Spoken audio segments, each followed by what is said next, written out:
o de Gilgalud, que es la séptima trompeta. Tenemos hoy muchísima información. De verdad que no ha sido fácil preparar este capítulo y el capítulo 12 para hoy, pero entramos en materia porque son capítulos muy importantes de comprender. Apocalipsis 11:15. Dice entonces, el séptimo ángel tocó la trompeta y hubo grandes voces en el cielo que decían, los reinos del mundo han venido a ser de nuestro Señor y de su Mesías, y él reinará por los siglos de los siglos. Y los 24 ancianos que estaban sentados delante del Eterno en sus tronos, se postraron sobre sus rostros y adoraron a Yahweh, diciendo, te damos gracias, Señor Dios Todopoderoso, el que eres, el que eras y que has de venir, porque has tomado tu gran poder y has reinado. Este capítulo, esta séptima trompeta, si nosotros recordamos este cuadro que venimos estudiando a través de los capítulos, ustedes pueden ver al lado derecho, pueden ver cómo el séptimo sello es el día de la ira y la séptima trompeta también nos va a hablar del mismo día de la ira. O sea, el séptimo sello y la séptima trompeta son exactamente el mismo día.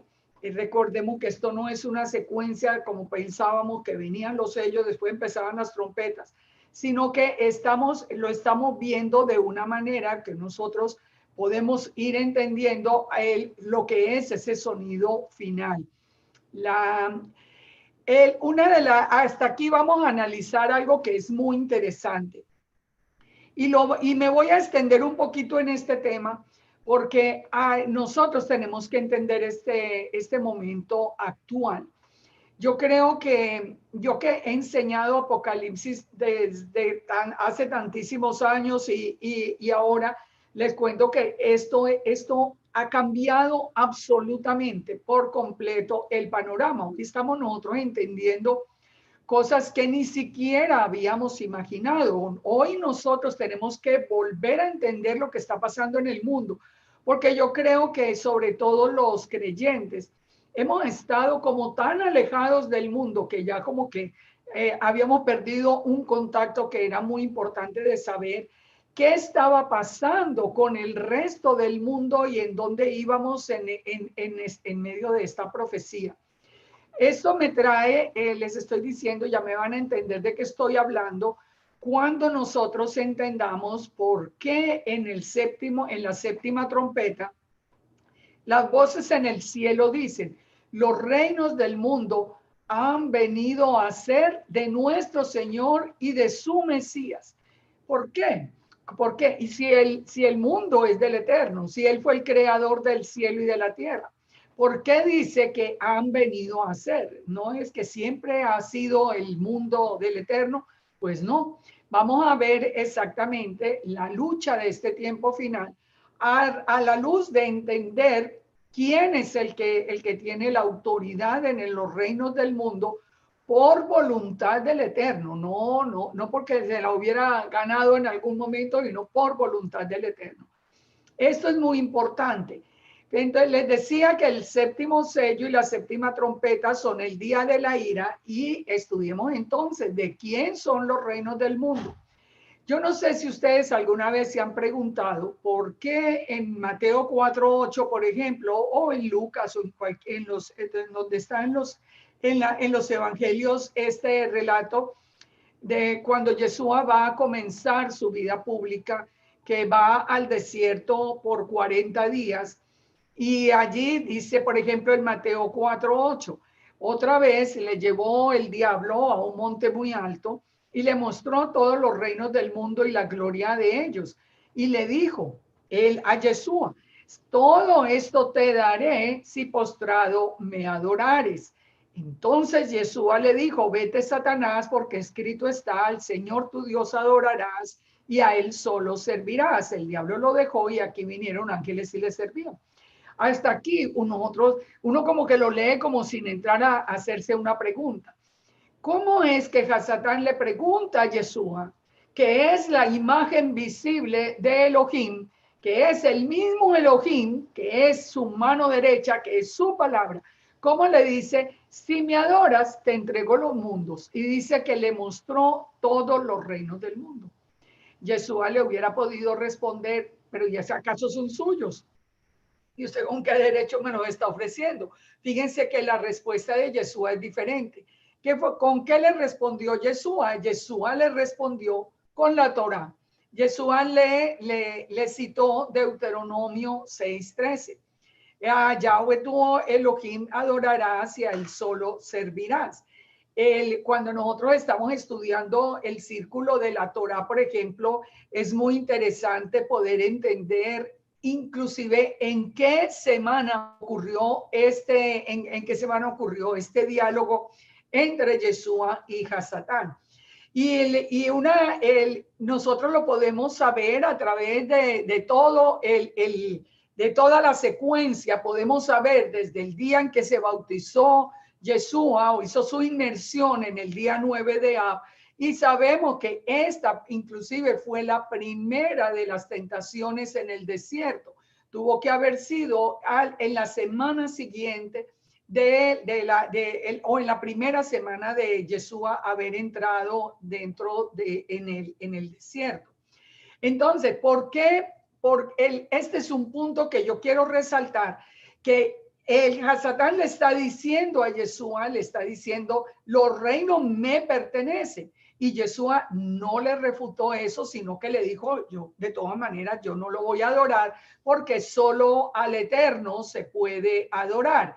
Ahora, fíjense esto, dice entonces acá, los reinos del mundo han venido a ser de nuestro Señor y de su Mesías, y él reinará por los siglos de los siglos. Entonces, ahora, ¿qué es lo que va a suceder en este tiempo final? Yeshua viene finalmente a tomar el control de los reinos del mundo.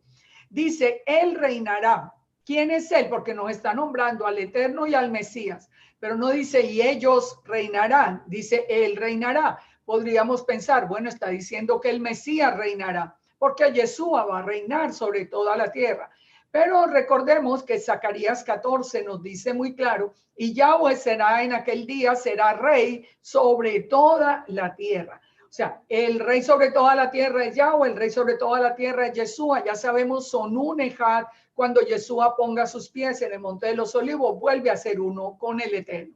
Pero de todas maneras, los reinos vuelven a ser de propiedad de él. Cuando se le habían entregado a Satanás, o el por qué los reclama, porque se le habían entregado en la primera creación.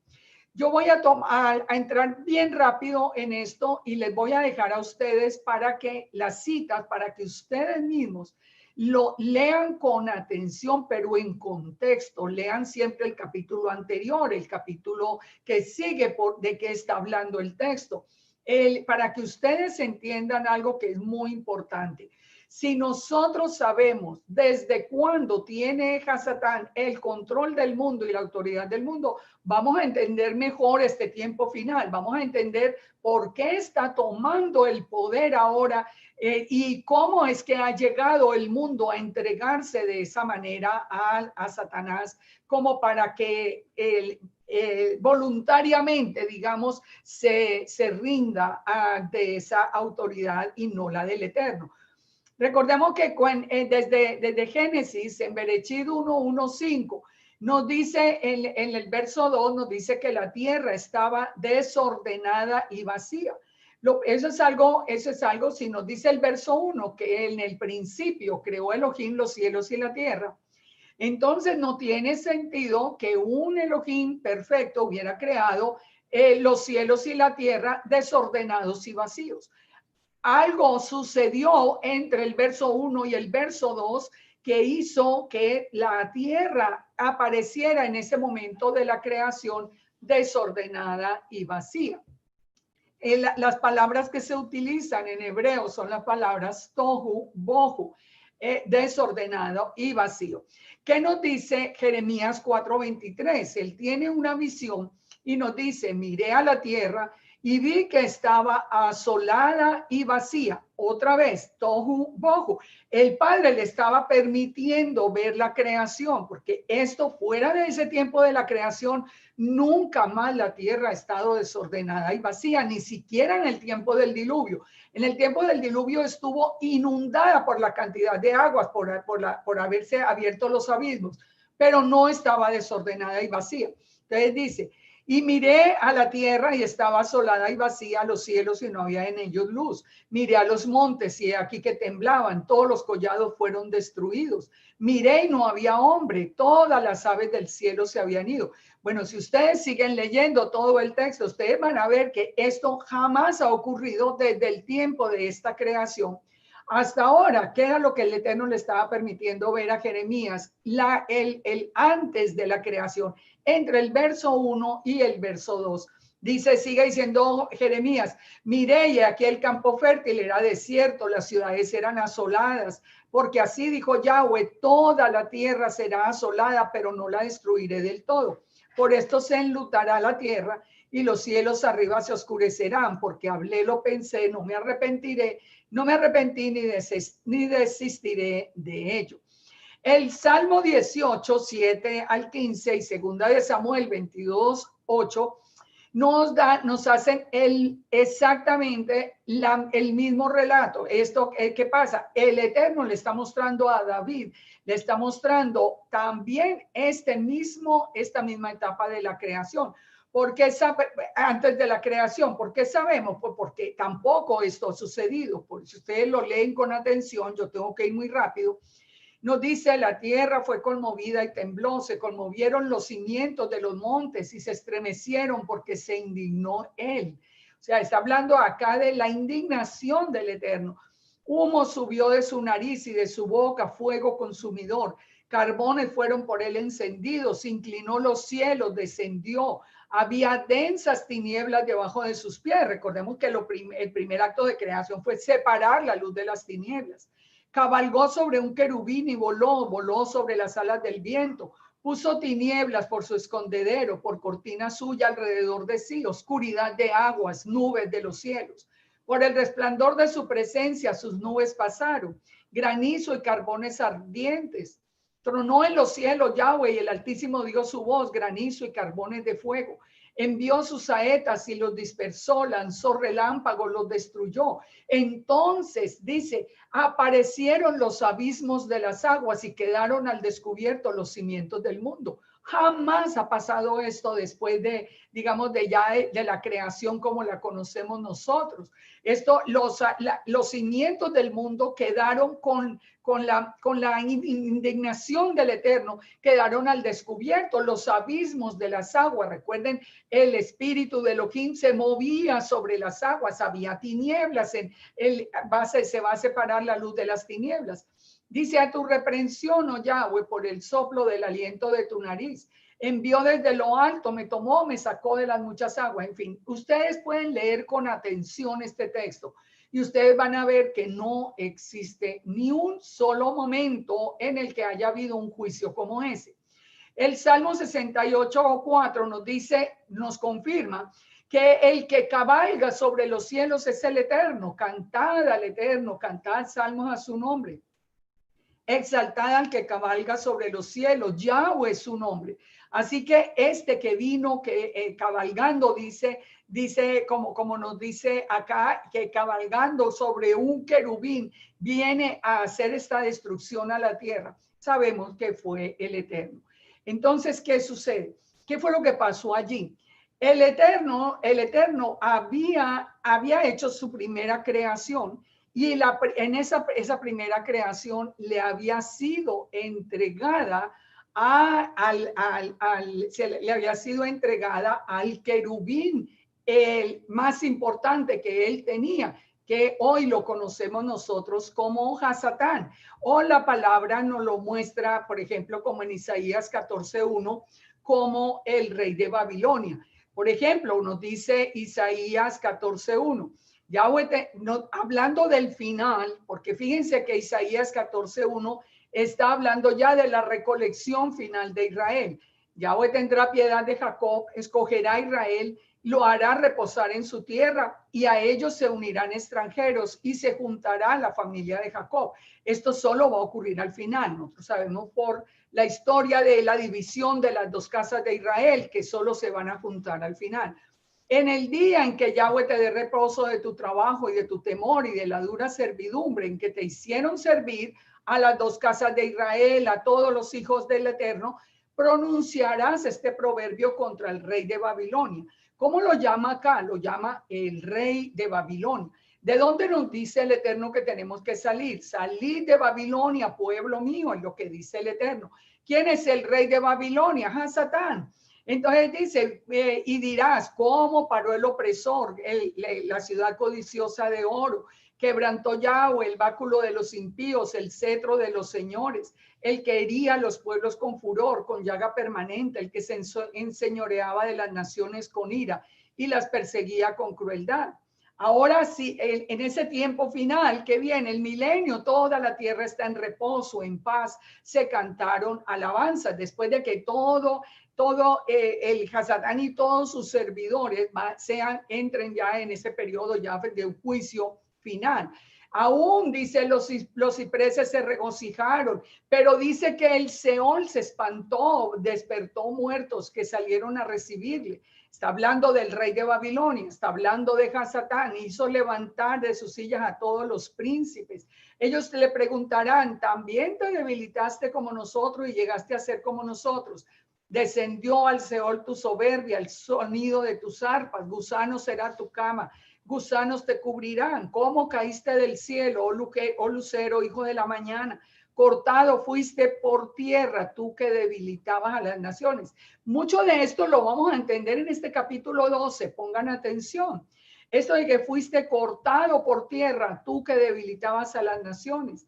Tú que decías en tu corazón, subiré al cielo en lo alto, junto a las estrellas de Dios levantaré mi trono y en el monte del testimonio me sentaré a los lados del norte.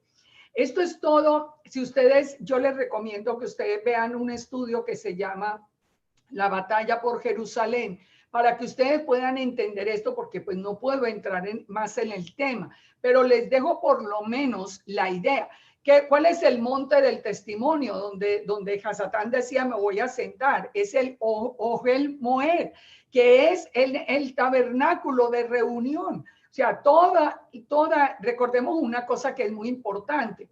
El Edén quedaba en Jerusalén, no en Irak, como a nosotros nos habían enseñado anteriormente. El Edén queda en Jerusalén. Hay muchas pruebas de que el Edén queda en Jerusalén. Que Jerusalén es llamada que el trono de Yahweh. Ese es el trono que Hasatán quiere todavía.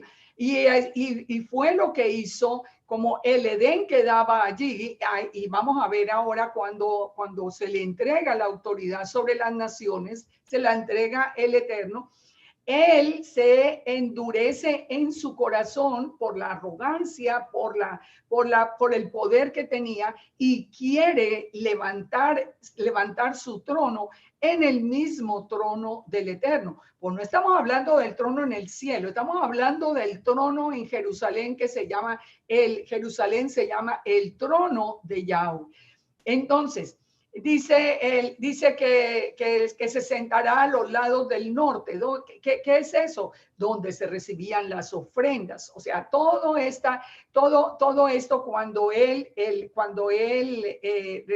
esto está anunciado por Pablo cuando nos dice, por ejemplo, en segunda de Tesalonicenses 2:3, que al final él viene a luchar por tener de todas maneras el trono. Aquí estamos hablando desde antes de la creación. Él se enaltece, él se llena de orgullo, él quiere tomar el control absoluto, tomar el trono, y ahí es cuando ahora leímos que viene el Eterno y desordena la creación, pero nunca olvidemos algo que es muy importante. Irrevocables son los dones y el llamamiento. El Eterno le había entregado, el Eterno es fiel a su palabra, él le había entregado la autoridad a la tierra a él. Y por eso es que él se atreve a presentarse delante de Yeshua y decirle, oiga, si usted se arrodilla delante de mí, yo le entrego todos los reinos de la tierra, porque él sabía que el Eterno los había puesto. Recordemos que en Bereshit, en Génesis, desde el principio, él aparece como el adversario. Él no sabemos, no nos dice la escritura de otra manera, en qué momento él se vuelve el adversario, el que viene a dañar esta nueva creación. ¿Qué nos dice segunda de Tesalonicenses 2:3? Nadie os engañe en ninguna manera, porque Yeshua no vendrá sin que antes venga la apostasía y se manifieste el hombre de pecado, el hijo de perdición, el cual se opone y se levanta contra todo lo que se llama Dios o es objeto de culto, tanto que se sienta en el templo de Dios como Dios, haciéndose pasar por Dios. Él mismo lo había dicho acá en Isaías, no, lo dice, yo me voy a sentar en el tabernáculo de reunión y yo me voy a sentar a los lados del norte. O sea, esto es lo que está anunciado que lo va a hacer al final la bestia, pero recordemos que la bestia viene en el poder de Hasatán. Él nos sigue diciendo acá Isaías, dice, bueno, eres derribado hasta el Seol. Él dice que él puso el mundo como un desierto, asoló las ciudades, a los presos nunca abrió cárcel. Nosotros sabemos cuál es la obra del enemigo. Entonces dice, por ejemplo, en el verso 20, si ustedes ya lo pueden leer más despacio, como les digo, no será contado con ellos en la sepultura, porque tú destruiste la tierra, mataste a tu pueblo. O sea, todo esto nosotros entendemos que sucedió, todo este enfrentamiento y esta rebelión se dio antes de, como les digo, de esta creación. En Jeremías 3:17 nos confirma que Jerusalén es el trono de Yahweh, es llamado el trono de Yahweh, y todas las naciones vendrán a ella en el nombre de Yahweh en Jerusalén. Ahora, Ezequiel 28 lo llama el rey de Tiro. Ustedes no pueden entender Ezequiel 28 si ustedes no leen Ezequiel 27. Hay un error que se presenta con mucha frecuencia. No, aquí está hablando del rey de Tiro, el rey de Tiro, aquí el rey de Tiro. No, si ustedes lo leen desde el capítulo 27, ustedes van a entender de quién está hablando. El ser humano al que se está refiriendo el texto lo llama Ezequiel 28 el príncipe de Tiro, pero a quien le daba todo ese poder lo llama el rey de Tiro, así como lo llamó Isaías el rey de Babilonia. Aquí lo llama el rey de Tiro. Y aquí nos explica Ezequiel por qué la rebelión. Tú eras el sello de la perfección, lleno de sabiduría, acabado de hermosura. En Edén, en el huerto de Dios estuviste, de toda piedra preciosa era tu vestidura. En Edén, que quedaba ¿dónde? En Jerusalén, allí mismo en Jerusalén, donde está la piedra del fundamento, donde se inició la creación, donde está el trono del Eterno. Entonces dice que está vestido de toda piedra preciosa. Tú, querubín grande, protector, te puse en el santo monte de Dios. Allí estuviste, en medio de las piedras de fuego te paseabas. ¿Cuándo fue eso? Eso fue antes, entre Génesis 1:1 y Génesis 1:2. Toda esta rebelión a causa, perfecto eras en todos tus caminos desde el día en que fuiste creado. Recuerden que los ángeles son creados hasta que se halló en ti maldad. A causa de la multitud de tus contrataciones, fuiste lleno de iniquidad y pecaste, por lo que te eché del monte de Dios y te arrojé de entre las piedras de fuego. Muy claro, por esa rebelión, el Eterno lo saca a él de allí. Él se destruye la creación y finalmente, pero él empieza una nueva creación, pero la autoridad sobre los reinos del mundo todavía le pertenecen a él. Al final nosotros vamos a ver lo que va a suceder de aquí en adelante, por ejemplo, cuando lleguemos al capítulo 20. ¿Cómo es que Satanás ha reinado hasta hoy? Mire, nosotros podemos ver hoy mucho más claro este reino, ese reino, esa autoridad, perdón, que se le entregó a él sobre todos los reinos.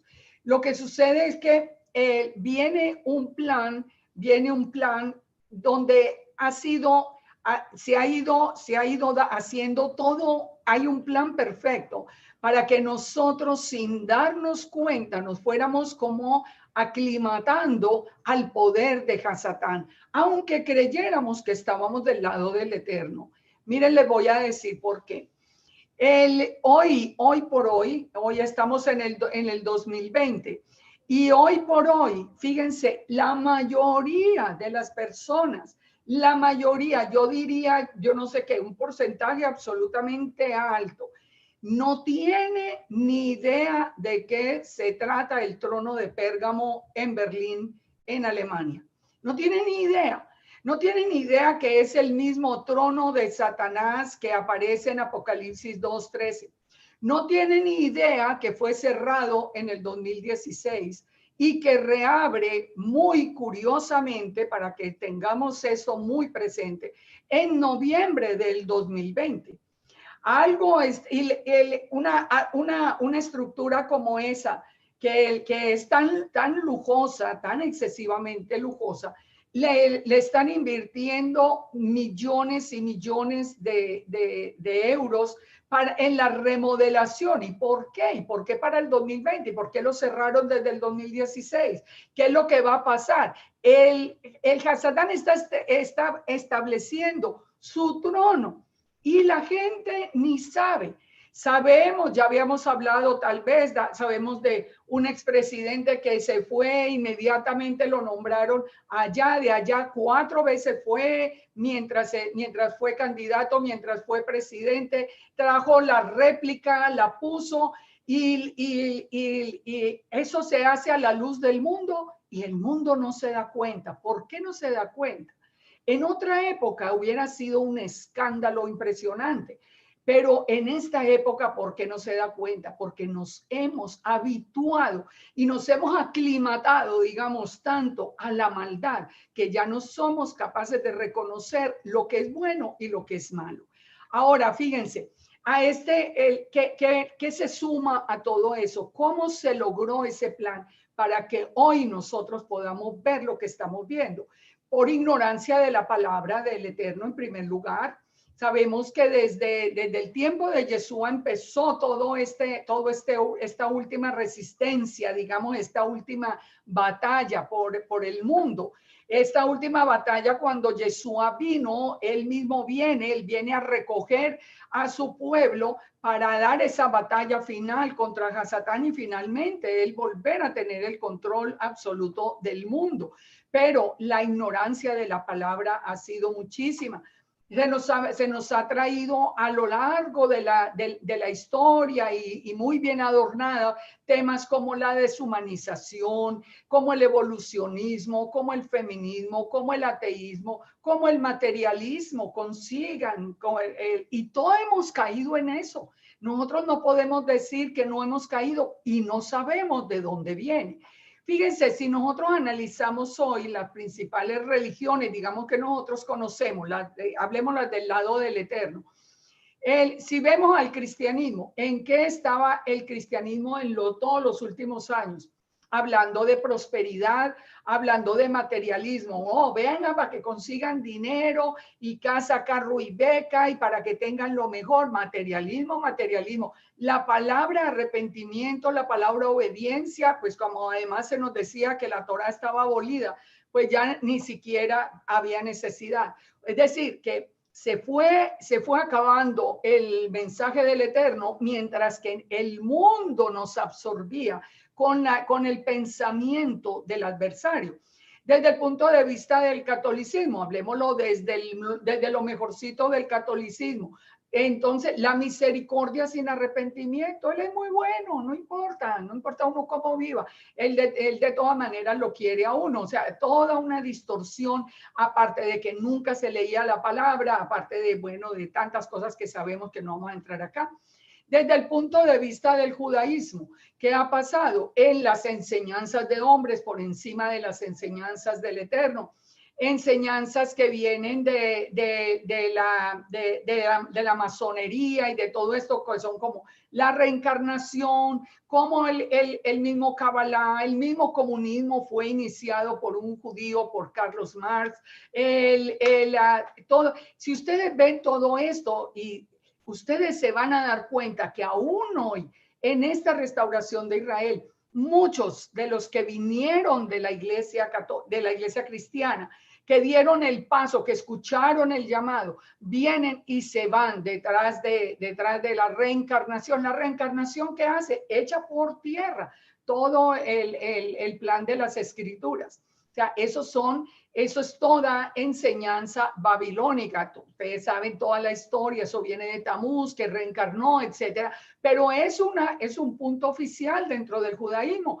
Y los mandamientos de hombre por encima de los mandamientos del Eterno. Esa mezcla de masonería y judaísmo, aún en los mismos templos donde aparecen los mismos símbolos. O sea, esto no es un secreto, pero también es algo que a nadie le aterra.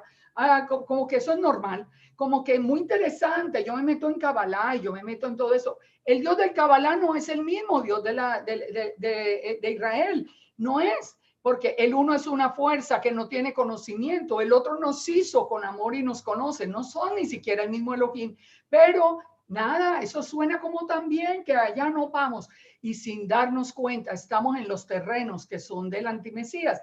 Por eso hoy nosotros vemos al mundo irse detrás del antimesías, pero complacidos. Fíjense, no, a ustedes no les llama mucho la atención lo que está, perdón, me faltaban las raíces hebreas.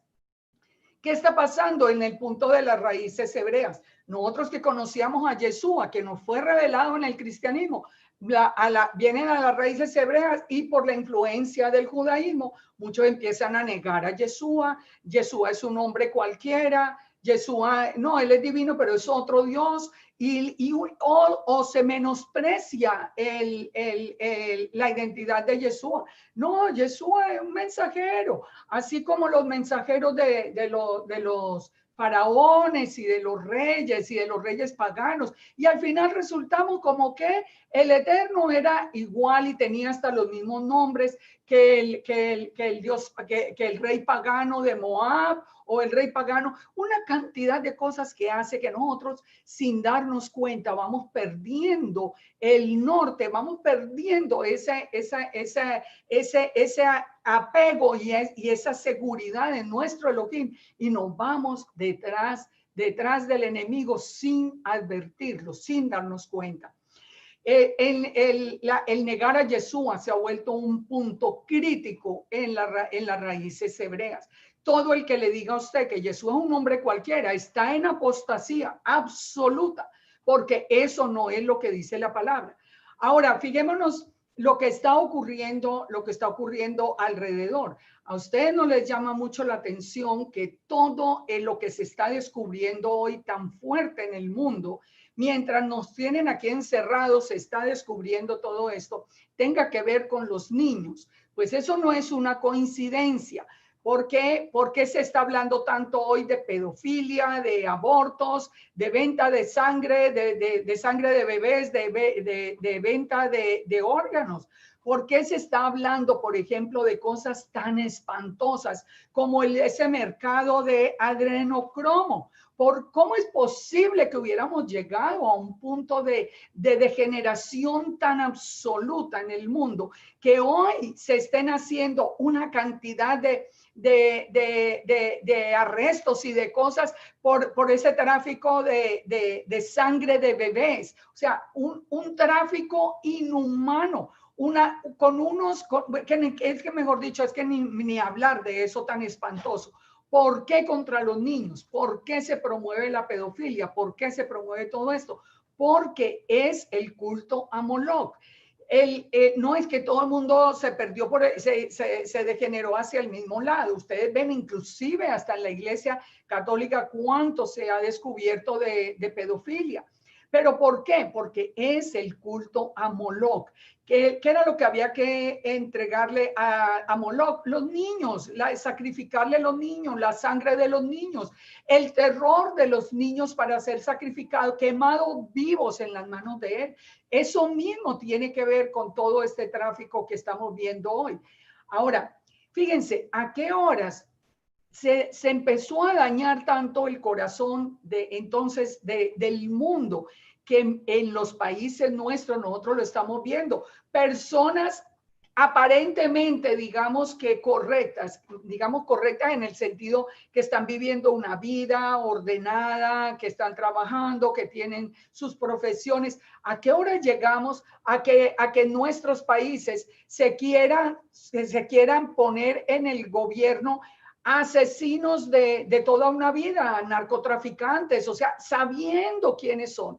Porque era distinto, por lo menos si se nombraba a alguien y resultaba ser un corrupto. Bueno, pues nadie sabía, pero es que hoy es una tendencia al mal, que el hombre anhela ser gobernado por los peores. ¿Por qué? Porque estamos en ese tiempo en que perdimos el contacto con el Eterno, y aún los llamados creyentes se van yendo detrás sin saber, porque nos hemos apartado de la palabra. ¿Ustedes creen que para el mundo y para el mundo creyente, pues para el mundo a la mejor ni sabe, y si sabe no le importa? Pero ustedes pueden creer, ustedes saben si a los creyentes les ha interesado, por ejemplo, que se hubiera puesto la estatua de Moloch en el Coliseo Romano y en el Vaticano, que se hubiera puesto, que el trono de Satanás lo abran como vimos ahora, que el arco de Baal se esté construyendo, que ya va en Washington, en Londres, en Dubái, en Florencia, que se esté levantando el arco de Baal. ¿O a ustedes qué les parece que nos hemos acostumbrado tanto a la maldad, que ya los símbolos de pedofilia se ponen en las redes y se ponen en los productos y se ponen en las ventas por internet sin ningún problema, como una señal para que se puedan reconocer los pedófilos entre sí? Mucha gente ni sabe, y mucha gente está por allá con los ojos tan cerrados que no se está dando cuenta del grado de maldad en que nosotros hemos llegado. Y hoy vamos a entender por qué lo estamos entendiendo hoy. Fíjese lo que dice Segunda de Tesalonicenses: porque ya está en acción, dijo Pablo, el misterio de iniquidad, solo que hay quien al presente lo detiene hasta que a su vez él sea quitado del medio.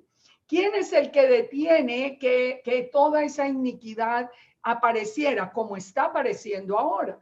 Ahora vamos a ver un punto muy interesante con esto. ¿Quién es el que lo detiene? La iglesia había dicho, el Espíritu Santo. No, el Espíritu de Elohim no se puede quitar porque nada lo puede contener. ¿Qué es lo que lo detiene? Ya vamos a ver. Pero una vez que se quite lo que lo detiene, se manifestará aquel inicuo. O sea, hasta el momento, digamos que la guerra espiritual siempre se ha dado. La guerra espiritual ha estado presente y está todavía peor ahora. Entonces dice, cuando lo que detiene esa maldad, que se descubra toda esa maldad, se ha quitado, se manifestará aquel inicuo, a quien el Señor matará con el espíritu de su boca y destruirá con el resplandor de su venida. Inicuo, cuyo advenimiento es por obra de Satanás, con gran poder y señales y prodigios mentirosos. Ustedes saben cuántas personas, aún el mismo Papa, dicen hoy que no, Satanás no existe.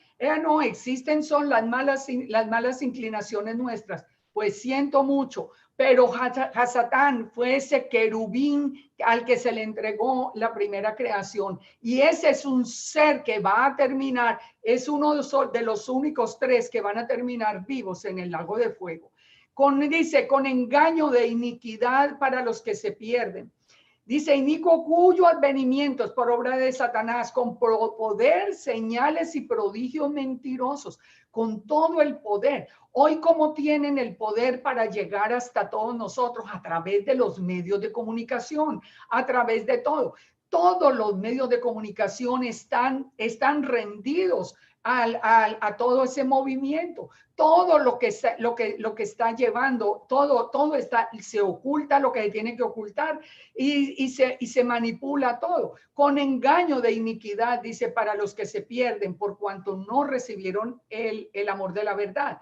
Ahora, uno dirá, bueno, ¿y por qué unos ven y otros no? Porque dice el verso 11, el Eterno les envía un poder engañoso para que crean a la mentira, a fin de que sean condenados los que no creyeron a la verdad, sino que se complacieron en la injusticia.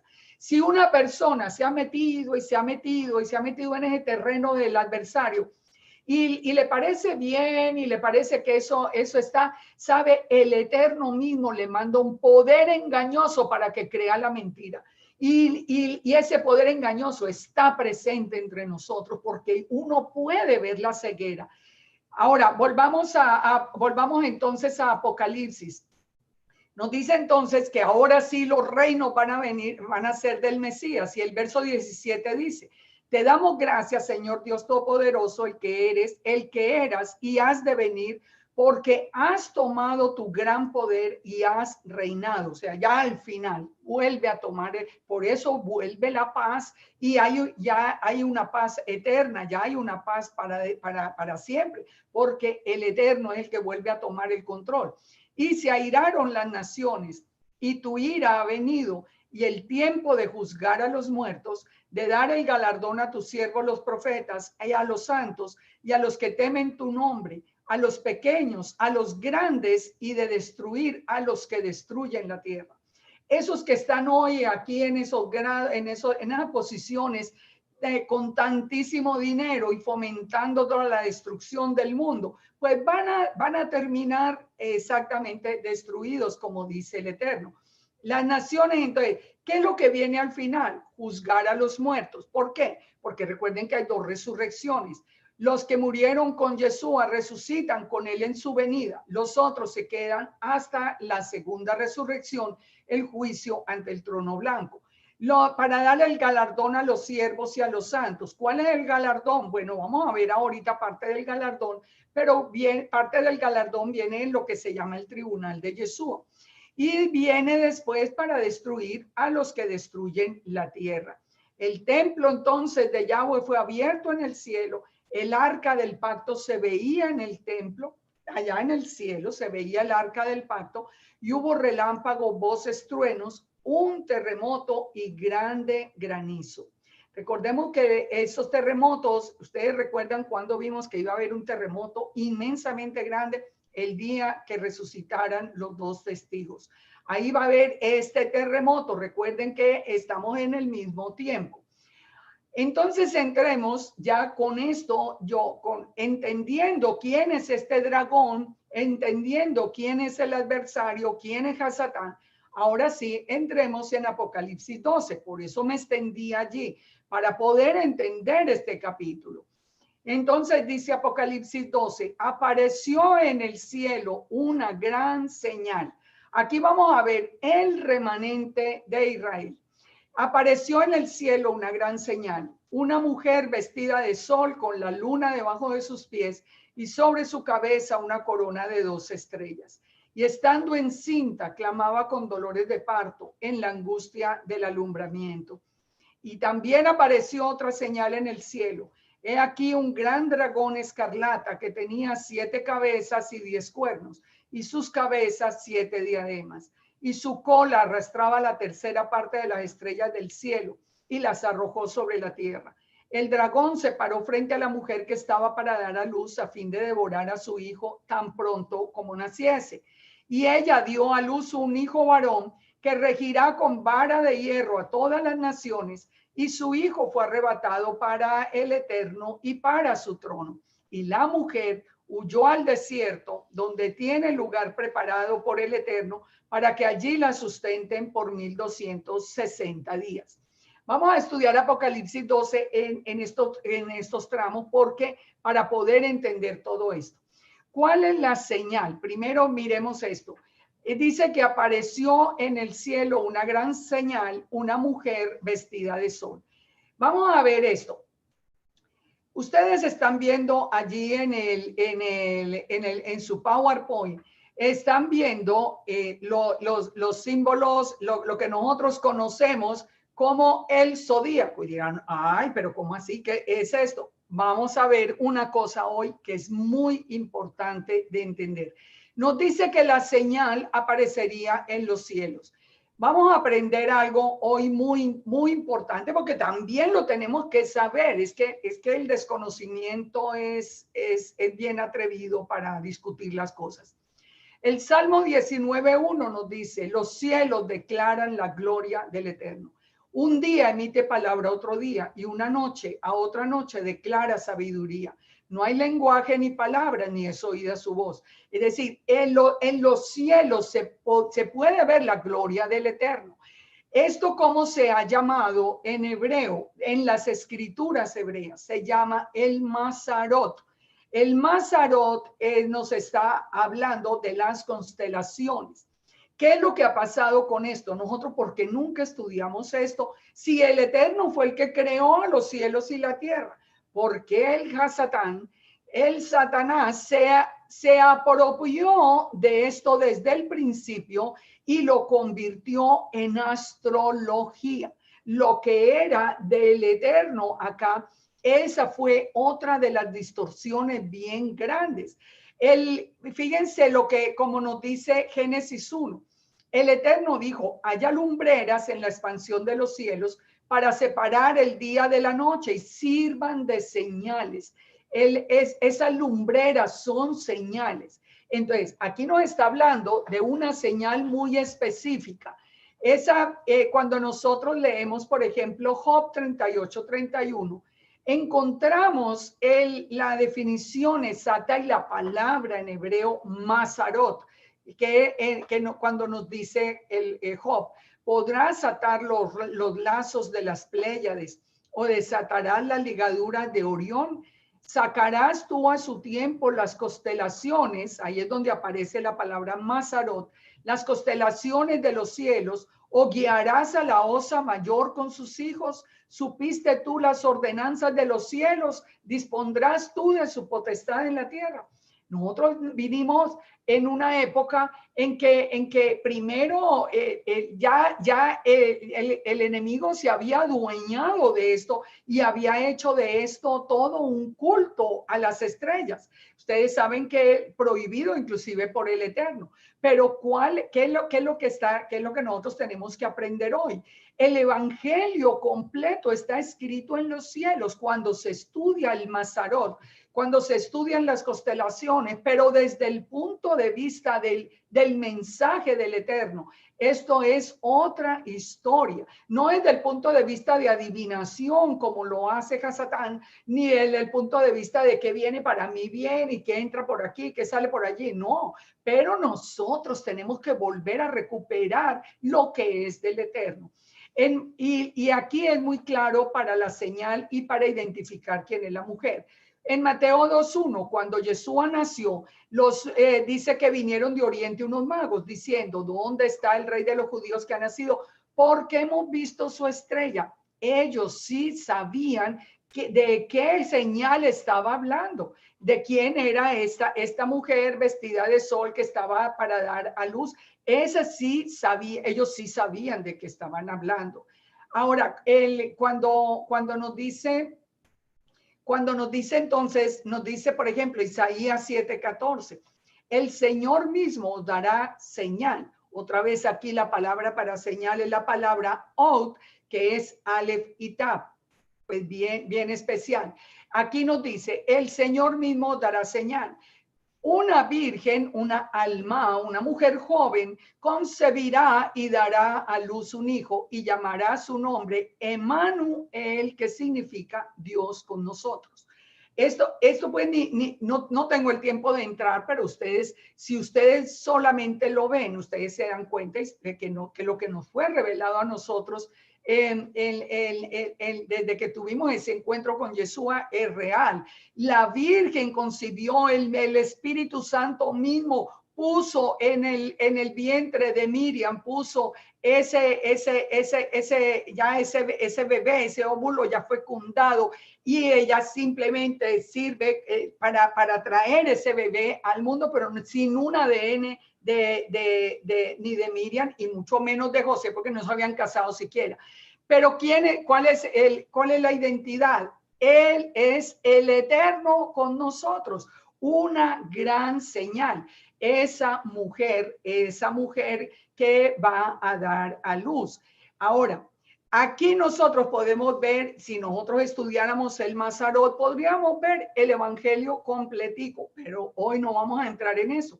Les quiero mostrar esto que fue muy interesante en el 2017 y que nosotros no le pusimos mayor atención.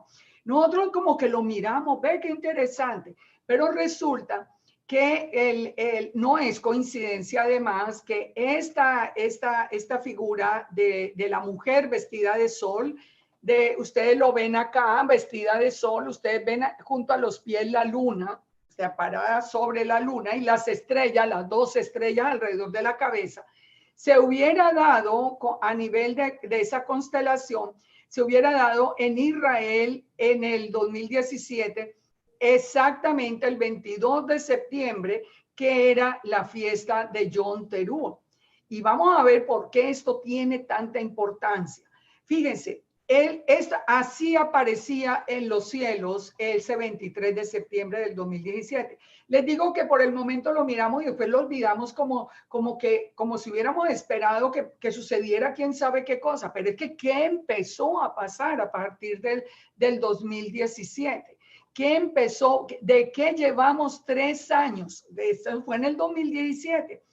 Esto en los cielos aparece en septiembre, en los finales de septiembre. No es una coincidencia que Yeshua nació en la fiesta de Sukkot alrededor de este mismo tiempo. Así que ya vamos uniendo aquí varias cosas.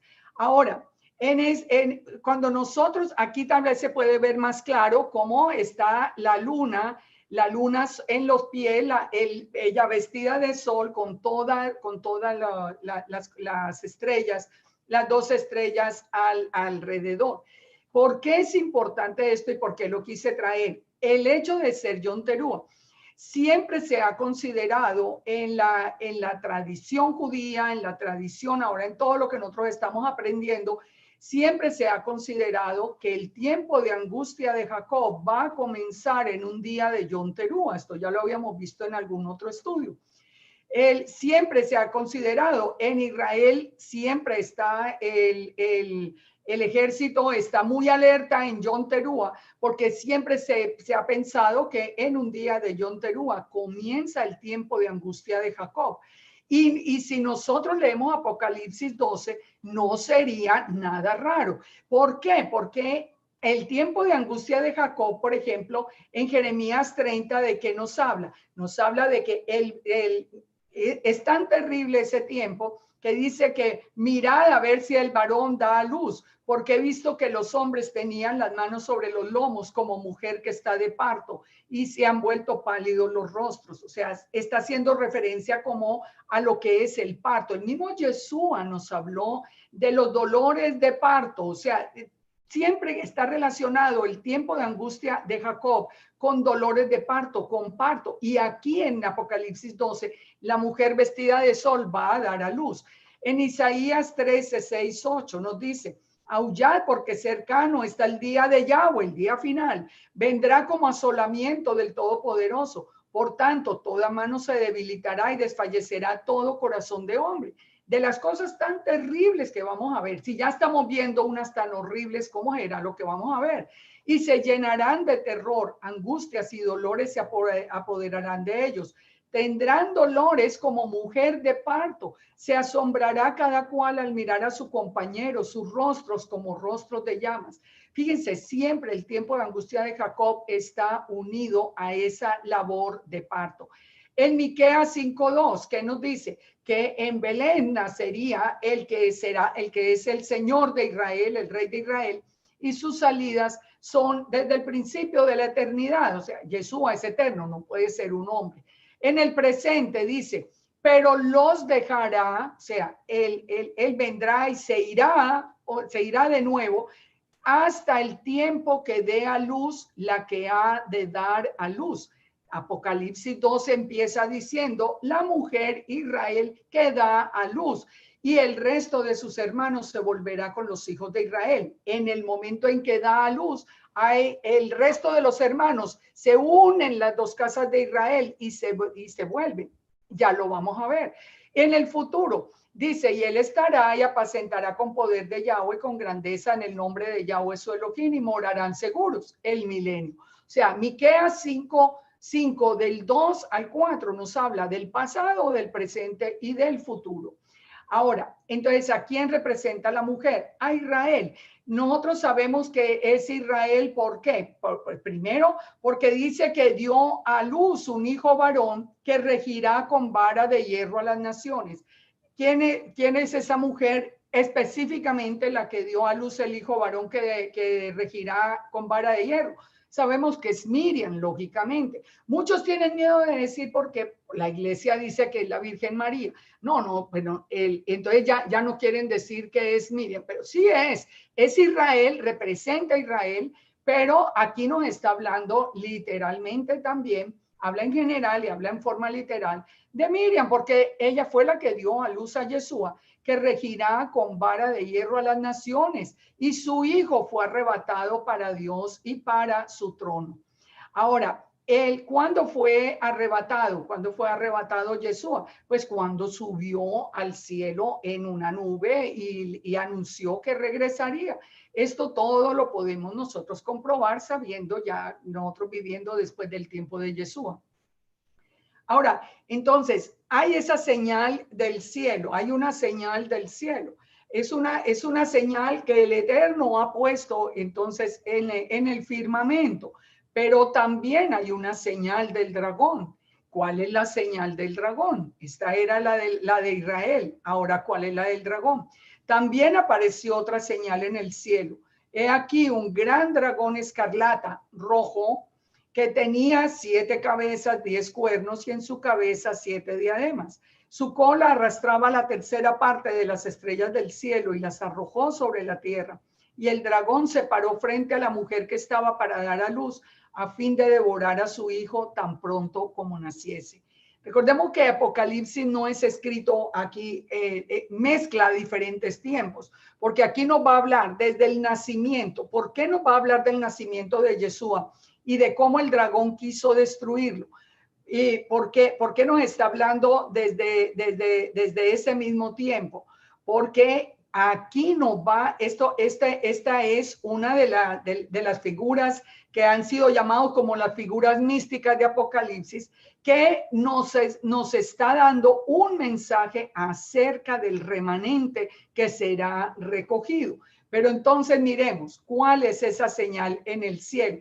Nos dice que la cola arrastraba la tercera parte de las estrellas del cielo y las arrojó sobre la tierra. O sea, estamos hablando de estrellas, que las estrellas han sido siempre en las escrituras son comparadas con ángeles. Pero tenemos unas señales rojas que fueron muy importantes en el 2014 y en el 2015. Fíjense, es que nosotros pensamos que como que Apocalipsis está comenzando ahora o va a comenzar en el futuro. No, estamos en ese proceso. Hay señales que han aparecido. No es una coincidencia y es algo para uno tener mucho en cuenta que en el 2014 y en el 2015, exactamente en la noche de Passover y en la noche de Sukkot de cada uno de los 2 años, el fenómeno en Jerusalén fueron las lunas de sangre. Esas lunas de sangre fue un fenómeno que muchos de ustedes escucharon y se hicieron muchos estudios y muchas cosas, pero definitivamente, ¿de qué color es el dragón? Es rojo. Estas lunas de sangre en las fiestas exactas, primera y última fiesta, y en el primer día del año del 2015, un eclipse de sol absolutamente perfecto también en Israel. O sea, esto tenía que ser una señal en los cielos. Lo que pasa es que nosotros, como les digo, por temor, hemos dejado como de evaluar esas señales de los cielos. El dragón es rojo. Aquí nos dice que tiene 7 cabezas, 10 cuernos. Eso no lo vamos a estudiar hoy, porque en el próximo capítulo ya empezamos a ver al dragón y la bestia y vamos a estudiar eso. Dice aquí que, bueno, que su cola arrastraba. ¿Qué pasó desde el momento en que nació Yeshua?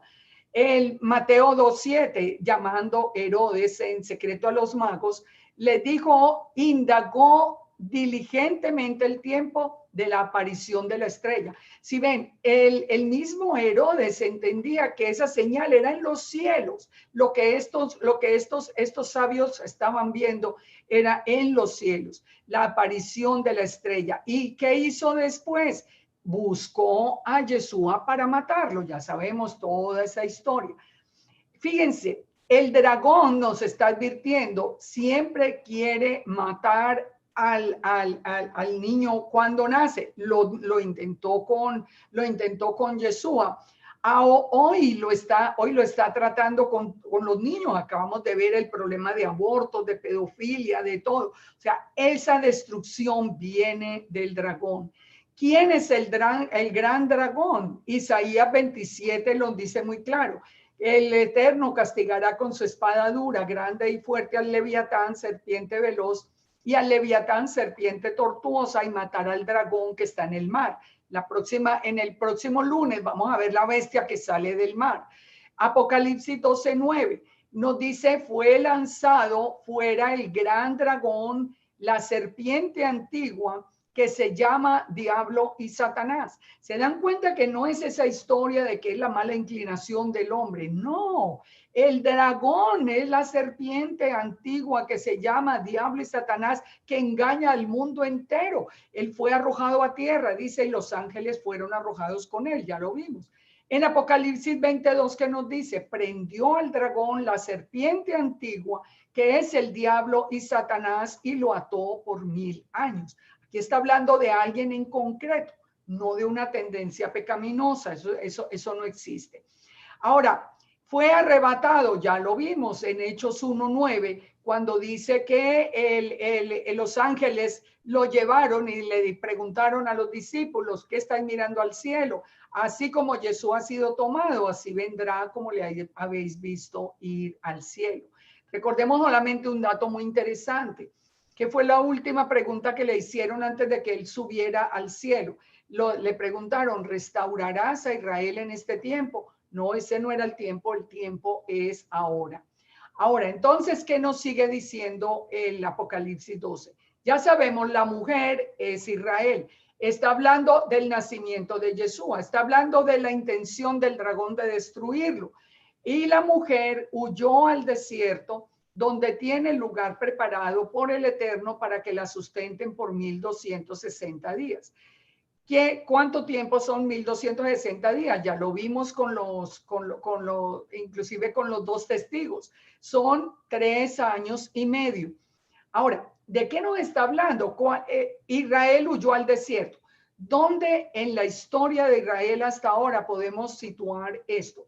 Mire, yo he oído tantas locuras que les digo que definitivamente no existe ni un solo momento en el que el Eterno hubiera sacado a Israel al desierto por 3 años y medio para algo. Eso no existe. Eso está hablando del futuro. Eso es lo que está hablando de lo que va a pasar ahora, y ya vamos a ver por qué va a pasar. ¿De qué nos está hablando? Del Eterno preparando un lugar en el desierto y de la mujer huyendo al desierto. O sea, Israel huyendo al desierto. Aquí hago un paréntesis por la gente que todavía está en la iglesia, que apenas está escuchando de la restauración de Israel. No hay una iglesia gentil, solo Israel. Israel es el que va a ser recogido. No existe, dice que el Eterno tiene preparado un lugar en el desierto. Yo quiero hacer una aclaración, porque en la iglesia siempre aprendimos que iba a haber un arrebatamiento. El arrebatamiento era que la iglesia iba a ser arrebatada y llevada al cielo. Eso no está en las escrituras no está de esa manera, no está en las escrituras, y no va a ser arrebatada una iglesia gentil, porque el pueblo de Elohim es Israel. Nosotros fuimos injertados en el olivo de Israel. Es Israel el que está reuniendo, es Israel, los Ezequiel 37 une las dos casas de Israel. Y nos está hablando de que aquí nos está hablando del segundo éxodo. No es, el segundo éxodo es para el desierto. La pregunta es, ¿cuándo va a ser ese segundo éxodo? Jeremías 23:7. Por tanto, vienen días, dice Yahweh, en que no se dirá más. Vive Yahweh que hizo subir a los hijos de Israel de la tierra de Egipto. Sino, vive Yahweh que hizo subir y trajo la descendencia de la casa de Israel de tierra del norte, de todas las tierras donde los había echado, y habitarán en su tierra. O sea, el segundo éxodo está anunciado. Si apenas la casa de Israel, que somos nosotros, nos estamos levantando, pues ¿cuándo pasó ese segundo éxodo? No ha pasado. Y toda palabra del Eterno se tiene que cumplir. ¿Dónde se va a cumplir ese segundo éxodo? En este capítulo de Apocalipsis 12. El Eterno tiene preparado un lugar en el desierto y un remanente será levantado y será llevado. Vamos a ver y vamos a ver lo que sucede comparándolo con el primer éxodo. Volvamos a Mateo 24. No, recuerden que en Mateo 24, Yeshua está siguiendo el mismo orden que sigue Apocalipsis. Inmediatamente después de la tribulación de aquellos días, el sol se oscurecerá, la luna no dará su resplandor, las estrellas caerán del cielo y las potencias de los cielos serán conmovidas. Ya vimos las diferentes trompetas. Entonces aparecerá la señal del Hijo del Hombre en el cielo. ¿Recuerdan por qué es importante empezar ahora a aprender del Mazarot? Porque la señal aparecerá también en el cielo. Entonces lamentarán todas las tribus de la tierra y verán al Hijo del Hombre viniendo sobre las nubes del cielo con poder y gran gloria. A las nubes todavía no es el regreso. Y enviará a sus ángeles con gran voz de trompeta y juntarán a los escogidos de los cuatro vientos desde un extremo del cielo hasta el otro. Los ángeles vienen y recogen los escogidos. Ahora, nos sigue diciendo, por ejemplo, en el verso 39, así como no entendieron los de antes hasta que vino el diluvio y se los llevó, así será la venida del Hijo del Hombre. Pero nos dice en el 40, dos estarán en el campo, uno será tomado, el otro será dejado. Dos mujeres estarán moliendo en un molino, la una será tomada, la otra será dejada. Cuando uno está enseñando eso, ahí mismo no, porque no hay arrebatamiento. No, oiga, no hay arrebatamiento. Ese arrebatamiento de una iglesia gentil, desobediente, que no guarda chavada, que come inmundo, que no guarda, que no conoce las fiestas, no, y que se va para el cielo, eso no existe. Pero existe el segundo éxodo, y el segundo éxodo es bien claro porque estas son palabras de Yeshua. Dos estarán en el campo, uno será tomado, el otro será dejado. Velad porque no sabéis a la hora que viene nuestro Señor. Ahora, esto está en muchísimas partes. Los ángeles recogen a Israel, la llevan al desierto, pero faltan todavía 1260 días, los 3 años y medio en el que la bestia se apodera del mundo literalmente. ¿Recuerdan el tiempo de los dos testigos? Son los mismos 3 años y medio. Mateo dice que Yeshua viene en las nubes, pero recordemos que la segunda venida es en un caballo blanco. Es en un caballo blanco. Aquí lo tienen Apocalipsis 19:11. Esto es diferente. Aquí viene solamente hasta las nubes. Lo que nosotros conocíamos como el arrebatamiento, porque nos dice Primera de Tesalonicenses 4, los que vivimos, los que hayan quedado, seremos arrebatados juntamente en las nubes para recibir al Señor en el aire, es al final en el regreso de Yeshua. ahí sí, los que se han quedado en la gran tribulación, el remanente que es recogido y llevado al desierto, no al cielo, al desierto, pero allí todavía con un cuerpo normal. Ya cuando Yeshua viene en el aire somos transformados, pero regresamos porque es que aquí es donde es el milenio, aquí es donde es el milenio de paz. No, son dos eventos. Uno es el segundo éxodo y es guardado por 3 años y medio. Cuando ustedes leen las parábolas, Lucas 4:15, cuando se nos dice el aventador está en su mano, limpiará la era, recogerá el trigo en su granero. Al final, un remanente va a ser guardado en el granero y quemará la paja en fuego que nunca se apagará.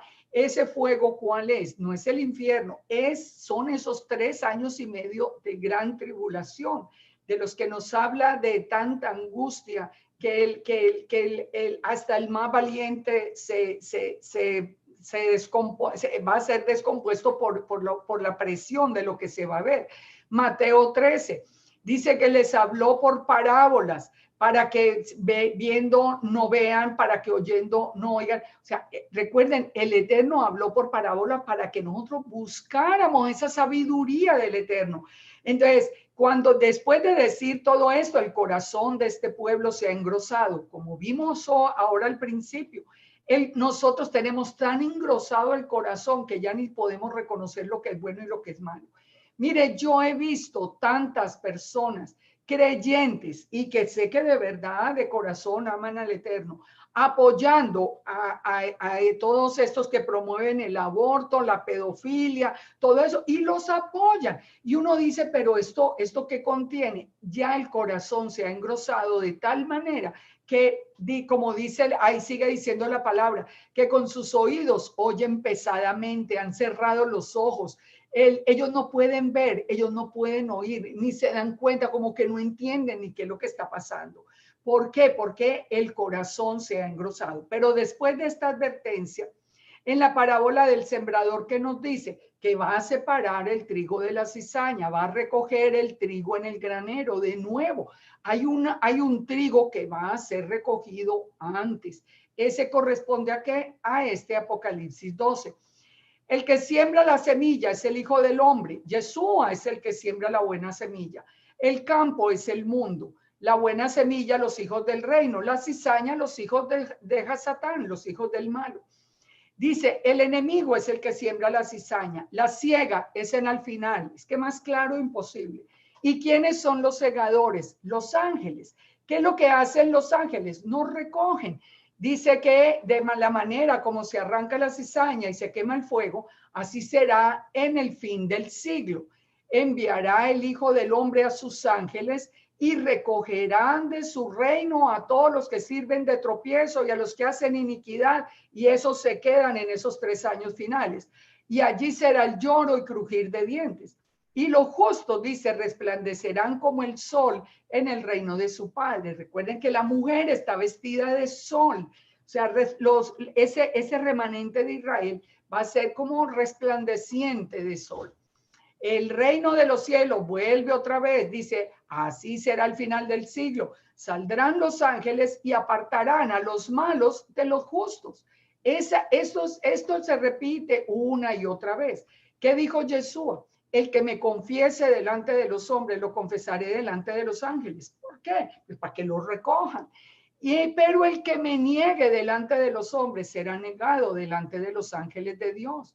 Ahora, todos los que están siguiendo a estas enseñanzas de apostasía, de que Yeshua es un hombre cualquiera, que no creen en la escritura, como fue la señal que dio el Eterno, y que no creen que Yeshua es Emmanuel, Dios con nosotros, entonces el mismo Yeshua los negará delante de los ángeles. Hoy estamos viendo este tiempo, hoy estamos viviendo un momento de angustia, pero este momento de angustia no es nada en comparación con lo que viene. Y ustedes se imaginan hoy jugando con el nombre de Yeshua. Yeshua es el que nos dijo, los libraré de la ira venidera. ¿Cómo nos libra? Recogiendo el remanente. Ahora, sigue en Apocalipsis 14, ¿qué dice? Ese lo vamos a ver más adelante, pero tomo esta cita. He aquí una nube blanca. Recuerden, Yeshua viene nomás hasta las nubes para separar el trigo de la cizaña. Sobre la nube, uno sentado semejante al Hijo del Hombre, que tenía en la cabeza una corona de oro y en la mano una hoz aguda. Ese es Yeshua viniendo hasta la nube. Trae una hoz para separar el trigo de la cizaña. Del templo salió otro ángel clamando a gran voz al que estaba sentado sobre la nube y le dijo: mete la hoz y ciega, porque la hora de cegar ha llegado. La mies de la tierra está madura. O sea, ya se acabó el tiempo. Se acabó el tiempo. ¿Saben una cosa? Ese fue el mensaje que me dio el Eterno el mismo día en que yo llegué a la China en noviembre. Este es un testimonio que tengo que dar realmente, pero les digo, a mí me ha impactado tanto, porque eso fue a final de octubre, principio de noviembre, ahorita en el 2019. Y en la misma noche en que yo llegué a China, tuve ese sueño. Y en ese sueño el Eterno me repetía una y otra vez: se acabó el tiempo de nosotros, el tiempo del Padre y del Hijo, ahora les toca a ustedes. O sea, la hora de cegar ha llegado. No fue coincidencia que en el mismo noviembre pusieran a Moloch allá en Roma y empezara toda esta pandemia y empezara todo esto. El Eterno nos está advirtiendo y dice que el que estaba sentado sobre la nube metió la hoz en la tierra y la tierra fue cegada. Entonces, ¿qué dice? Se le dieron a la mujer, recuerden, a Israel, se le dieron las dos alas de la gran águila para que volase de delante de la serpiente al desierto, a su lugar donde es sustentada por un tiempo, tiempos y la mitad de un tiempo. ¿Qué son un tiempo, tiempos y la mitad de un tiempo? 3 años y medio. Esa mujer, ¿qué va a pasar? Él viene persiguiéndola el dragón, viene persiguiéndola el dragón. Ahora, ¿qué dice? Que él le va a dar a la mujer las alas de la gran águila para que vuele delante de la serpiente al desierto. Esto no es cuando Yeshua viene. Cuando Yeshua viene ya todos miramos esa Yeshua que llegó. Esto es el segundo éxodo. Por eso les digo, Apocalipsis 12 es el segundo éxodo. ¿Qué pasó en Éxodo 19:4? En el primer éxodo, recuerden que el Eterno dijo, el segundo éxodo va a ser exactamente igual al primero. En el primero, que dice: vosotros visteis lo que hice a los egipcios y cómo os tomé sobre alas de águila y os he traído a mí. El Eterno llevó al pueblo de Israel, que eran millones, ustedes saben, los que salieron, que donde había niños, ancianos, que salieron en la noche sin más preparación, y los llevó en alas de águila hasta el Sinaí, allí es donde nos dice, para llegar en el día 50 exactamente al Sinaí a recibir la Torá. Los llevó como en alas de águila. ¿Cómo va el segundo éxodo? En alas de águila. El remanente de Israel será llevado al desierto. Deuteronomio 32:11 dice: como el águila que excita su nidada, revolotea sobre sus pollos, extiende sus alas, los toma, los lleva sobre las plumas. Está hablando lo mismo, el águila que está sobre sus pollos. ¿Qué es lo que está haciendo hoy el Eterno? Llamando al remanente de las dos casas de Israel. Recordemos siempre que el remanente, y aquí lo vamos a ver confirmado, nos lo dice muy claro. El remanente guarda la Torá y tiene el testimonio de Yeshua. No puede ser parte del remanente sin la Torá y sin Yeshua. Las dos casas, la casa de Judá conoció la Torá, pero no conocía a Yeshua. La casa de Israel conocía a Yeshua, pero no conocía la Torá. Nosotros estamos en el tiempo de restauración. Nosotros que conocíamos a Yeshua estamos conociendo la Torá. En un futuro muy cercano, cuando Israel sea atacado por todas las naciones, la casa de Judá levantará los ojos al cielo y verán al que traspasaron, conocerán a Yeshua y sabrán que es Yahweh. Además lo dice Zacarías 12. Entonces, ya una vez que las dos casas conozcan la Torá y Yeshua, se recoge el remanente entre los que hayan creído y mantengan ese testimonio. Así lo vamos a entender mejor. ¿Qué nos dice Isaías 40:31? Nos está hablando, recuerde que Isaías 40 es toda esa restauración, ya se acabó el tiempo del castigo, ya viene la restauración de Israel y termina diciendo, los que esperan a Yahweh.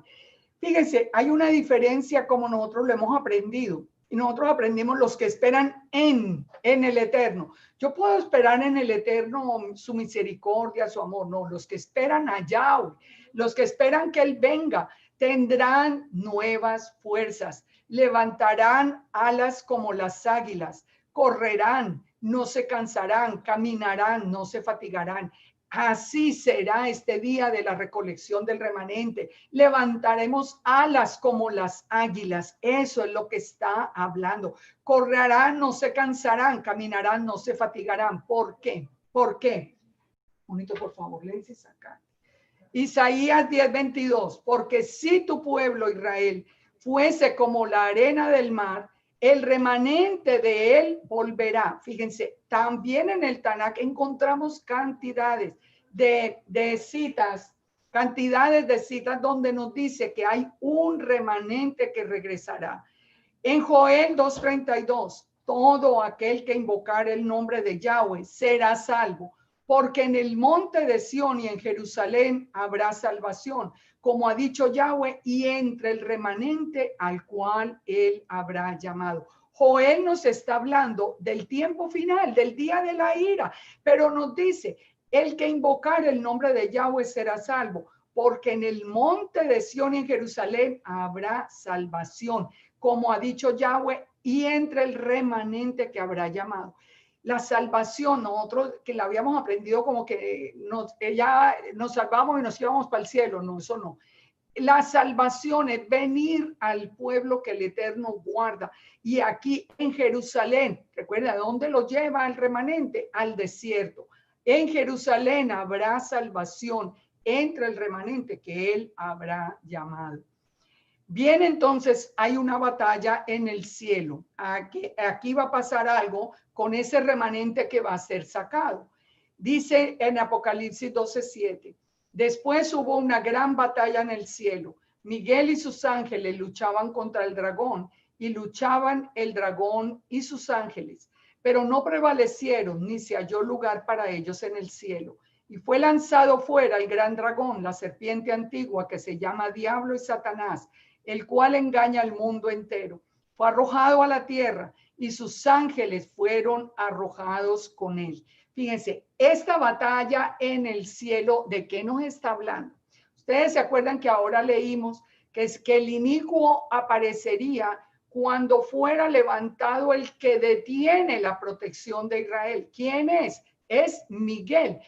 ¿Por qué sabemos que Miguel es el que defiende a Israel? ¿Por qué sabemos que la misión del arcángel Miguel es acá? Nos lo dice el profeta Daniel. Daniel 12:1.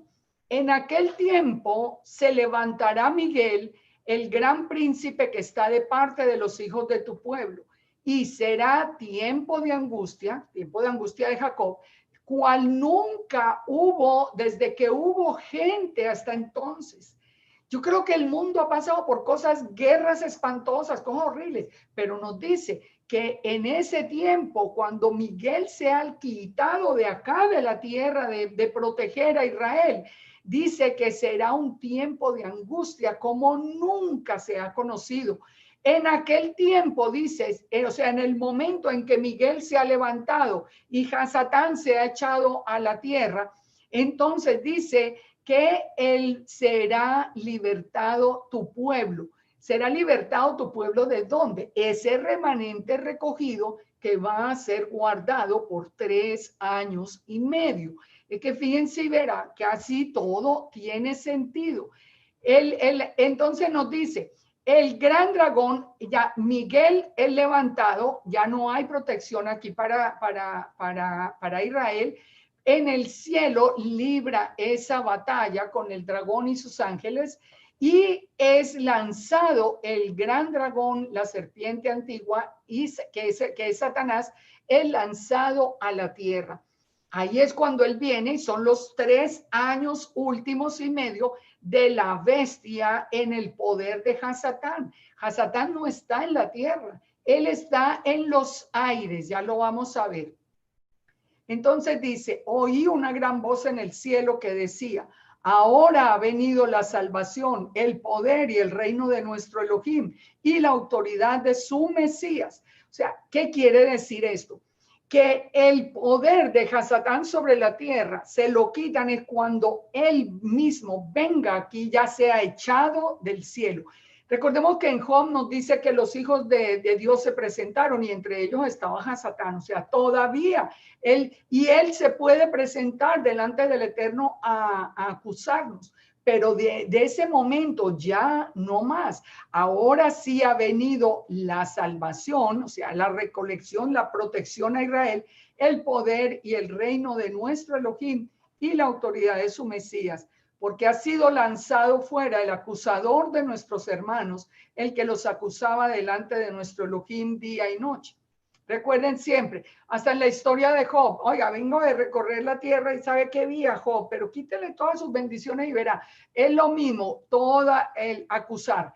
Y ellos, dice, ellos, ¿quiénes son ellos? Pues el pueblo de Israel, le han vencido, pongan atención, por medio de la sangre del cordero y de la palabra del testimonio de ellos, y menospreciaron su vida hasta la muerte.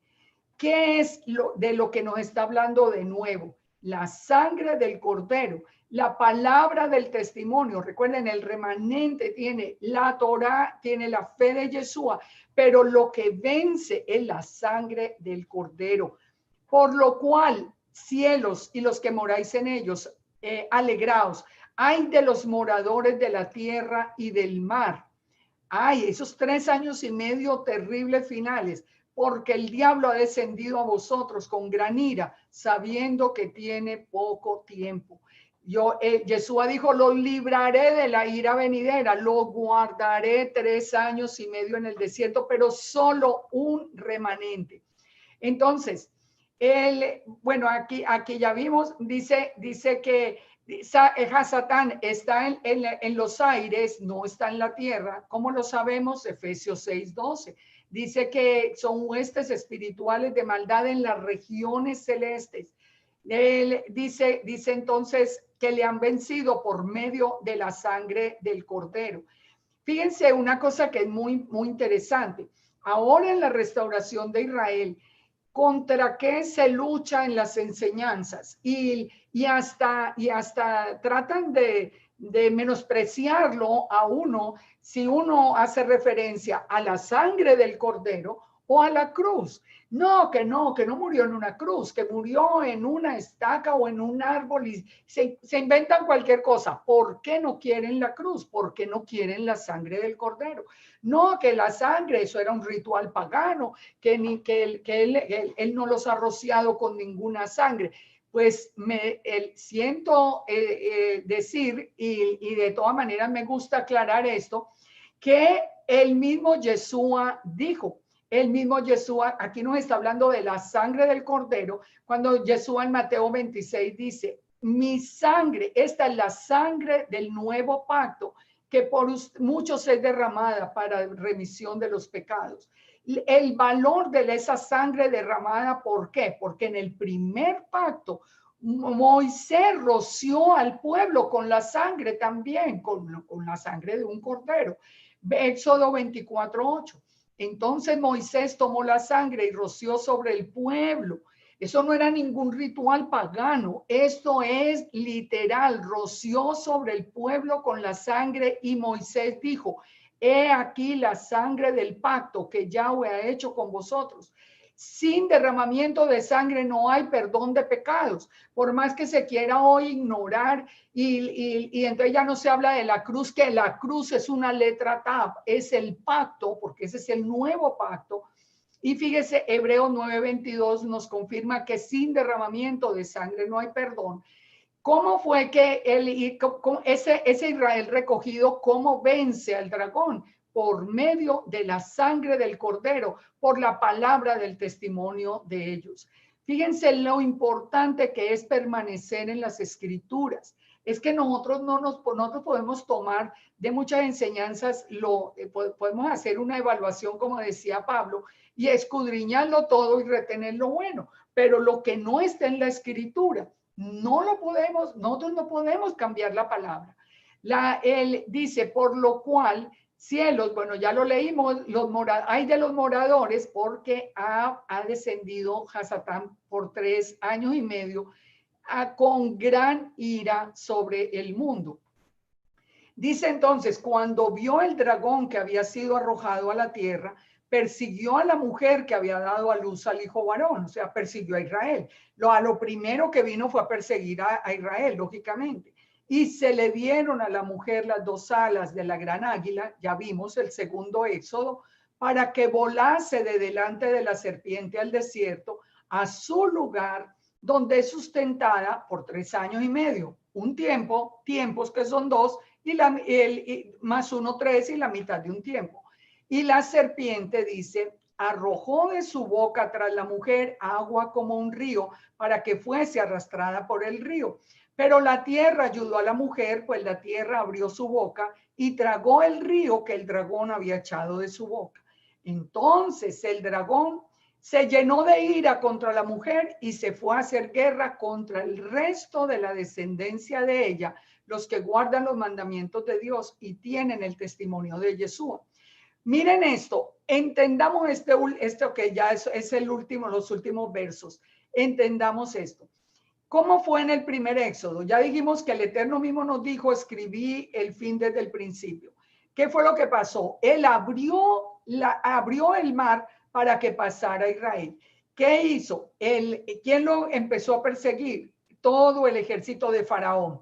En este caso va a ser el dragón mismo el que va a seguir a los del segundo, a nosotros los del segundo éxodo. Ahora, cuando el pueblo terminó de pasar las aguas del Mar Rojo, ¿qué sucedió? Que cuando iba a pasar el ejército de Faraón, las aguas se cerraron y ese ejército desapareció. ¿Qué va a pasar ahora en el segundo éxodo? En el segundo éxodo dice que la tierra se abrirá y tragará al río que el dragón echa detrás de la mujer. Esto no es nuevo. En Números 16:32, con la rebelión de Coré que aprendimos, que la tierra se abrió y se tragó a todos los rebeldes. ¿Se acuerdan de la rebelión de Coré? A sus casas, a los hombres de Coré. Esto ya había pasado. Números 26:10. La tierra abrió su boca y los tragó a ellos y a Coré, cuando aquel grupo murió, cuando consumió al fuego a 250 varones para servir de escarmiento. Estas cosas que nosotros las leemos, ¿por qué no las vamos a creer que van a volver a pasar? Cuando el dragón esté persiguiendo, ¿no? Recuerden que el Eterno en Isaías 40 nos dijo que volaríamos como las águilas, que no nos cansaríamos, de una manera sobrenatural Él nos lleva, y el dragón viene detrás, la tierra se abre, como se abrió el Mar Rojo en el primer éxodo, se abre acá para el segundo éxodo, y ese remanente es guardado en el desierto. Ese remanente es guardado en el desierto. Nosotros, al entender esto, ¿qué es lo que tenemos como conclusión? Por lo menos nosotros tenemos, en medio de todo lo que está ocurriendo ahora, la esperanza de ser guardados de ese tiempo de gran tribulación por 3 años y medio en el desierto, llevados sobre alas de águila. A mí me gusta mucho esta foto que ustedes están viendo allí para despedirnos, porque hagan de cuenta que así va a ser más o menos el transporte. Nos van a llevar, pero queremos estar. Y yo le digo, yo le creo a la palabra. Esto de que no hay ninguna recolección, no, sí hay recolección, pero hay que guardar la Torá y hay que tener el testimonio de Yeshua. Así termina Apocalipsis 12. Tenemos que guardar el testimonio de Yeshua, como dice la Escritura. Tenemos que guardar la Torá, porque todo esto, recuerden que hace referencia a una fiesta. No sería una coincidencia si ese evento que sucedió en el 2017, que les mostré en el día de Yom Teruah, se repitiera en otro momento con la señal de esa señal en los cielos. Hoy nosotros tenemos que abrir los ojos. Nosotros tenemos que saber qué está pasando en el mundo para no caer por desconocimiento en el camino del antimesías. Nosotros tenemos que tomar una decisión por el eterno. Este es un tiempo de arrepentimiento, este es un tiempo de oración, este es un tiempo de poner la vida en orden, este es un tiempo de orar en las casas, este es un tiempo de alabar al eterno, pero es un tiempo de tener los ojos muy abiertos. Recuerden que nosotros no estamos ciegos, no tenemos el corazón pesado. Nosotros sí tenemos que ver lo que está sucediendo afuera para que nosotros no corramos el peligro de irnos detrás de todo esto que se propone sin conocer que es el plan del antimesías. Todo ese nuevo orden mundial, todo ese globalismo, todo eso del aborto, de la homosexualidad, de todo esto, es el plan final de la bestia. Así que tenemos que ir aprendiendo qué es lo que está sucediendo, aprendiendo términos, aprendiendo a manejar el mundo para nosotros poder estar guardados bajo las alas del Todopoderoso. Yo quiero entonces dejarles no un mensaje de terror de lo que viene, de un tiempo de angustia como el mundo no lo ha conocido. Yo espero que ese tiempo de angustia no sea para nosotros. Yo espero que nosotros vivamos la experiencia de ser parte del segundo éxodo y de ser guardados por 3 años y medio en ese sitio que el Eterno tiene preparado para ese tiempo especial. Él es fiel a su palabra. Los espero la próxima semana porque vamos a empezar entonces a aprender sobre las bestias, porque como les digo, tenemos que conocer lo que pasa afuera, tenemos que poder identificar el sistema de la bestia. Eso no es que estamos aquí como que no, yo no quiero, como el avestruz que mete la cabeza en la arena. Ese se pierde con seguridad. Nosotros tenemos que tener los ojos muy abiertos y el corazón puesto delante del trono del Eterno. Y recuerden, Yeshua es el que nos libra de la ira venidera. Es Yeshua, no se dejen ir, no se dejen engañar y no se dejen perder de ser parte de este remanente por seguir enseñanzas que no están en las escrituras. Vuelvan, pregunten dónde dice, si no está en la escritura, no lo acepten. No lo acepten. Es su vida, es su salvación. Recuerdan como dice ahí la palabra, dice que el dragón, viendo que ya no pudo tomar a la mujer porque la tierra abrió la boca, se devuelve a hacer guerra contra la descendencia de ella.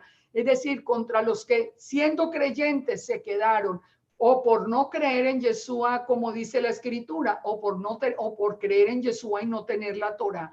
Entonces, ¿se acuerdan del remanente de esa gran multitud que sale de la gran tribulación, que ya lo vimos, que son martirizados, que van a ser perseguidos por el anti-Yeshua, por el anti-Mesías, y que van a morir, pero dice que es una inmensa multitud de todo pueblo y nación. Esa es la ira del dragón contra el resto de la descendencia de Israel, los que no fueron parte de ese remanente, porque aunque Israel fuera como la arena del mar, tan solo un remanente será salvo. No es fácil estar en ese grupo, pero esforcémonos por estar allí, aprendamos la palabra, vivamos en santidad, en corrección y tengamos sobre todo los ojos muy abiertos.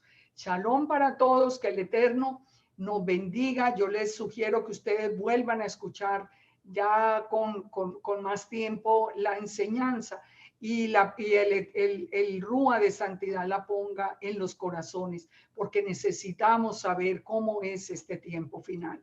Shalom para todos, muchas bendiciones y los espero el próximo lunes para que empecemos a estudiar esa bestia que sale